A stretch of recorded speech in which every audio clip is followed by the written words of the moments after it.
Ta'ala. Kalau kita besarkan Allah dalam hati kita, maka terasa kecil dan hampa dunia ini.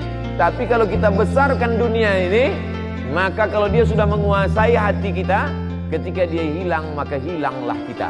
Maka Allah Subhanahu wa Ta'ala selalu mengajarkan kita, walitukabbirullah, besarkan Allah Subhanahu wa Ta'ala. Kalau kau besarkan Allah, maka kecil makhluk ini di matamu. Kalau kau besarkan Allah, tapi kan mengomongnya aja yang enak tuh Pak Ustadz. Makanya kita disuruh mengucapkan afdalul dzikri fa'lam annahu la ilaha illallah. Terbanyak kita sudah dibimbing oleh Habib Mahdi, la ilaha illallah, la ilaha illallah. Apa makna la ilaha? La mahbuba bihaqqin illallah. Tidak ada yang sebenar-benar dicinta kecuali Allah Subhanahu wa Ta'ala. Makanya Nabi Muhammad SAW itu dilepas Allah semua yang dia sayangi itu dari dalam hatinya. Yang disayangi ayah, meninggal ayahnya 2 bulan dalam kandungan. Walamma tamma min hamlihi syahrani ala ashhuril aqwalil marwiyah tufiya bil madinatil munawwarati abuhu Abdullah.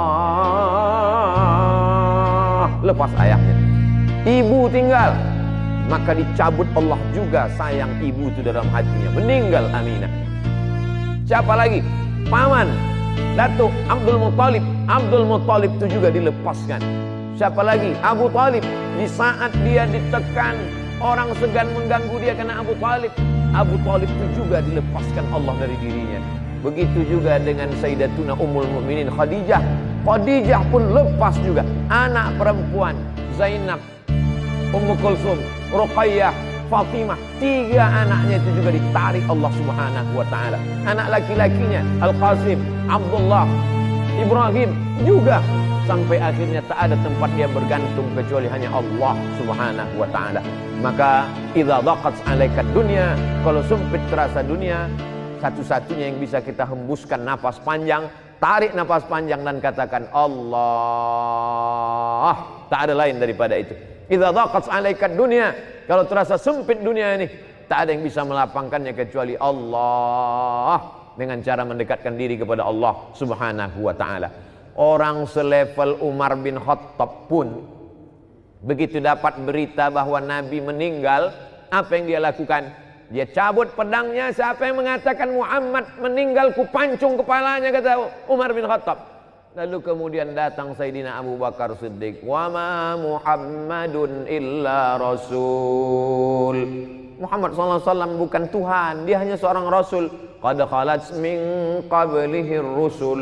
Rasul-rasul sebelum dia meninggal, Ibrahim meninggal, Musa meninggal. Afa immata, kalau dia meninggal, au qutila, atau dia dibunuh orang, inqalabtum ala aqabikum, apakah kau akan kembali kepada keyakinanmu yang lama? Mendengar ayat itu dibacakan, jatuh pedang dari tangan Sayyidina Umar ibnul Khattab. Orang yang imannya selevel Umar, yang tak berani digoda setan, tak berani menggodanya pun hilang ayat itu ketika orang terkasih tercinta itu datang.